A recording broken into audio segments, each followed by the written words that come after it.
saya adalah mahasiswa Universitas Kristen Indonesia Maluku, program studi ilmu keperawatan, Fakultas Kesehatan.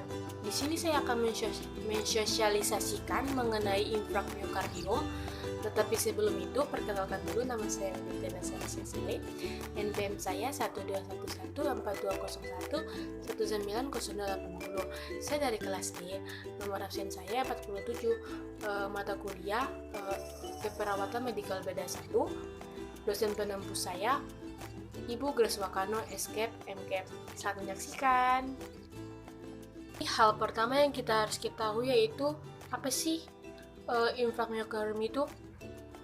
Jadi, infrak miokardium itu adalah kerusakan otot jantung pada bagian tertentu yang menetap akibat berkurangnya pasokan aliran darah yang kaya akan oksigen.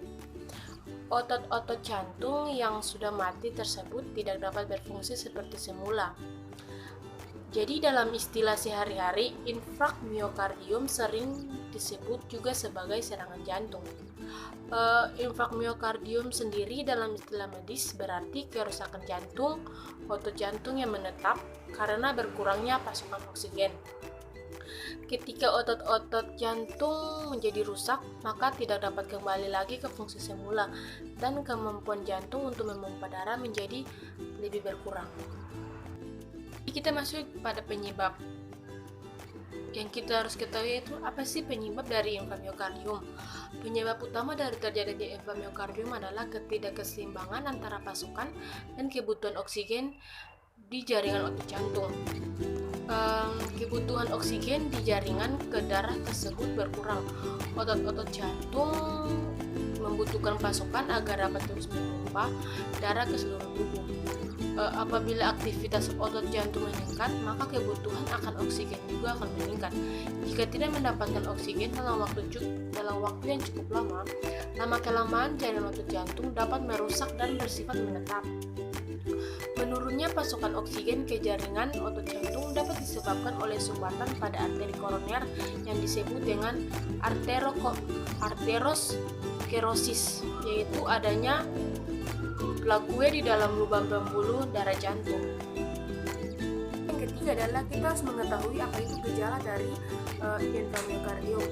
Jadi gejalanya, pasien yang mengalami serangan jantung biasanya mendadak tanpa ada tanda-tanda.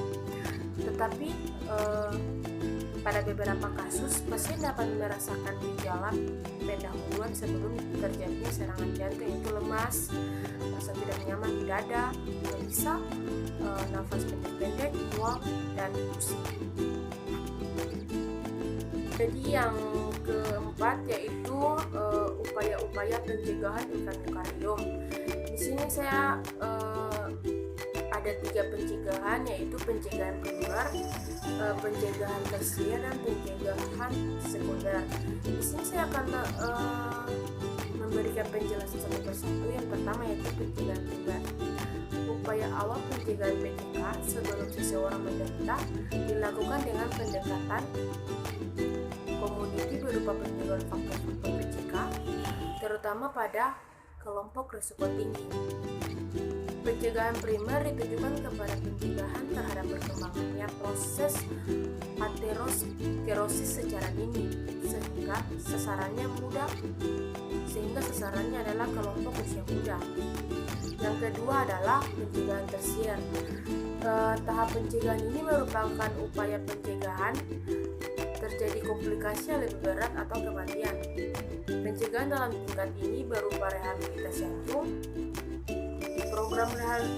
Program rehabilitasi jantung ditujukan kepada penderita PCK atau pernah mengalami serangan jantung atau pasca operasi jantung. Ketiga yaitu pencegahan sekunder. Upaya pencegahan keadaan PCK yang sudah pernah terjadi untuk berulang atau menjadi lebih berat, diperlukan perubahan pola hidup atau terhadap faktor-faktor yang dapat dikendalikan.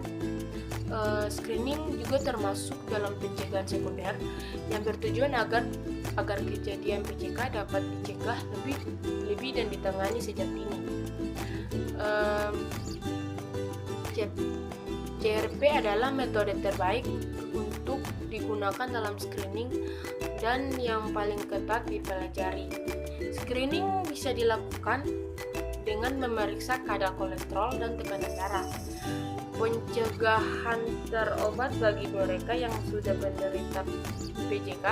Pencegahan sekunder ini ditujukan untuk mempertahankan nilai prognostik yang lebih baik dan menurunkan mortalitas.